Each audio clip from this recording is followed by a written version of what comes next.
याद रहे, मेरा मार्ग संसार से विमुख होने का मार्ग नहीं। मुझे उस प्रारब्ध पर विश्वास नहीं जो मनुष्य के अच्छे और बुरे कर्म से अछूता है। मुझे उस प्रारब्ध पर विश्वास है जो मनुष्य तब तक नहीं बना सकता जब तक वो स्वयं कर्म ना करे।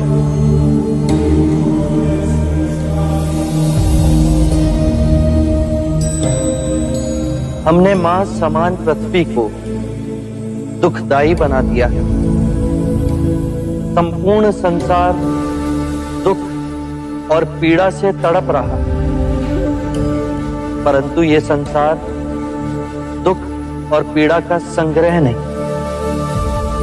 इस संसार में बुद्ध का निवास हो सकता है, किंतु उसके लिए हमें स्वयं बुद्ध को जगाना होगा।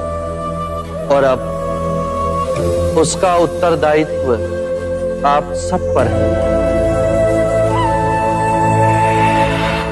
अज्ञान ही दुख, भ्रम, चिंता को जन्म देता है। क्रोध, लोभ, अभिमान, स्वाभिमान, ईर्ष्या इसी अज्ञान की संतान है। माया का खेल विपरीत का है, दो रूपों का है, परंतु जीवन और मरण दो नहीं, एक ही है। हमें इस भ्रम को दूर करना है। यदि एक बार यह भ्रम दूर हो गया तो हम अपना संपूर्ण जीवन कारावास में नहीं, स्वतंत्रता में जी सकते हैं। शील, समाधि, प्रज्ञा और आर्य अष्टांग मार्ग से इस भ्रम को दूर किया जा सकता है।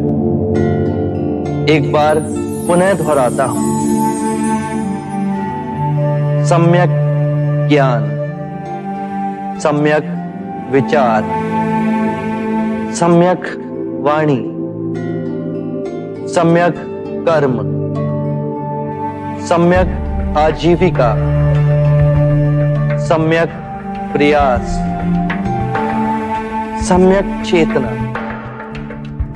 और सम्यक एकाग्रता।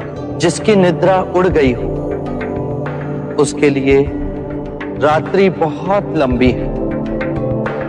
जो थक गया है उसके लिए पड़ाव बहुत दूर है। जिसने अंधे हो अपना जीवन जिया और धर्म का मार्ग नहीं समझा, उसके जीवन में अनंत दुख है। किसी भी बात पर, चाहे वो आपने कहीं पढ़ी हो या किसी महानुभाव का कहना हो या मेरे ही कहे हुए वचन ही क्यों ना हो, सहजता से विश्वास मत करना जब तक वो तुम्हारी बुद्धि, तुम्हारे विवेक और तुम्हारे सामान्य समझ की कसौटी पर खरा ना उतरे। बुद्ध, और यदि परम ज्ञान के रास्ते में आपसे भेंट हो गई तो? यदि परम ज्ञान के मार्ग में कोई भी मिले उसे गले ना लगाना। यदि मार्ग में बुद्ध भी मिले तो उनके मुंह में भी मत हंसना।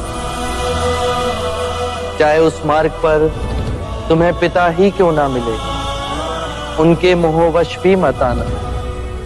अपने जीवन को पूर्ण स्वेच्छा से जीना, किसी के बंधन में ना जीना।